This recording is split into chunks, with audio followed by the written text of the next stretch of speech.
So reports are documents, of course, right? There are no oral reports, right? Reports are documents that present information, right? Any form of information in a specific format intended for a specific purpose and specific audience, right? Okay. Understood? So here information means that anything that is being collected and it is based on data and facts, but not opinions and perspective, right? So information that you have actually collected, right? You cannot write just one day start writing your opinion. Factual things. Factual things. Excellent. In a specific format. So there is a logical way of writing the report, right? So those formats are either given to you by the company or whatever. You can handpick a few formats on the internet for a specific purpose. So report always intends to solve a purpose. One day you cannot just, start writing a report. It has to be for a specific purpose. So think of any reason. If you want a sales staff, a sales target, or anything, if you want to analyze the position of the sales in your company or the HR position, anything, though that solves a specific purpose for a specific audience. So why do we say that it is for a specific audience? Because we know that who is going to read this report, right? So the end reader of the report is known to you. Now, the question is that if I have to rephrase the word report, then I will say it is a tool for reporting and controlling data. Yes, it is a tool for reporting and controlling data, any form of data. So the next thing is that how do they regulate the flow of information? So for example, if there's a huge or a big organization and information is flowing in all directions. It's flowing from the employees to the top management, from the top management to the employees, from one department to another, right? From the vendors to the sales team, anything. Just think of all the ways where information is flowing. And just think that if this information does not get recorded in a proper format, so what will be the end result of this information? That it might get lost or contaminated, right? This is the major fear, that information might get lost or contaminated in the report. So how does information flow? So there is internal communication that is happening within the organization, the policies of the employees, shareholders, vendors, government, everybody is a stakeholder. Whoever has some form of financial interest in the firm is financially vested. They are all broadly called the stakeholders. So simply, what are the uses of reports? The first and the foremost use of report is that it is decision-making tool, right? So any future forecast, any marketing plans, any budget analysis, all that is done through reports. Next is that reports are the key way of evaluating various projects, departments, and strategic business units. So there are organizations who, instead of dividing them into regular departments like the marketing department, the finance department, the HR department, they come up with a new thing that they divide the whole business into strategic business units. Now, what are strategic business units? They are autonomous units that have their own mission and vision. So what they do is that they are responsible for their own profit and loss. They are not dependent on the rest of the departments. So reports are an excellent way of controlling the strategic business units of the firm.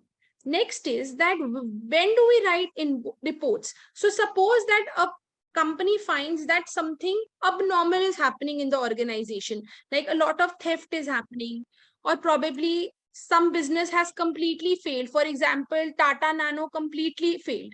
So what do? Is they resort to investigative reports, in which the whole purpose is to find out that why did the business fail, or if someone is stealing from the company, then the investigation committee is there and investigation reports are written. So next we'll go on to stages of report writing. So the first stage is planning and rough work. The first thing is always be clear that what is the purpose of the report? Why am I asked to write this report? Next, when you have this thing in clear, it will answer most of your questions. The next best way to address is that ask that what does the reader want?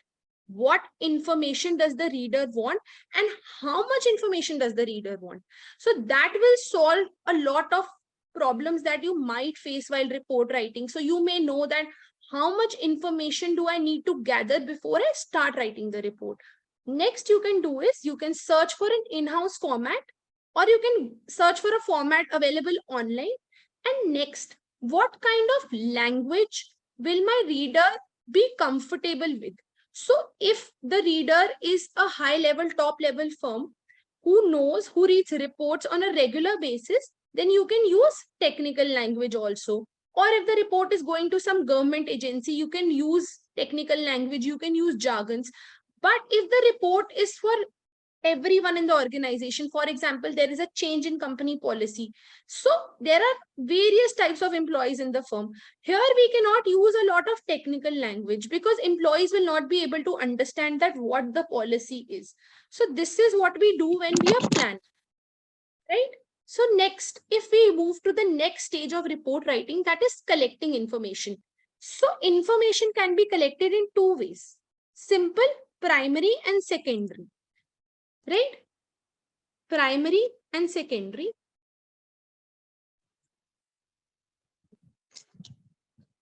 So what is primary and secondary? Primary information is that information that is collected by a person directly from the source. So be it colleague, be it in the form of questionnaire, group discussions, or some form of investigation.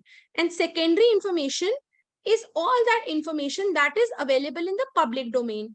For example, the litigation databases, the social media, the tax databases, the MCA of companies, everything. That is all secondary information.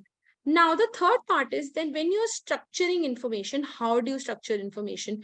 You can simply start by using simple headings like introduction, methodology, findings. You don't need to, make very hi-fi headings.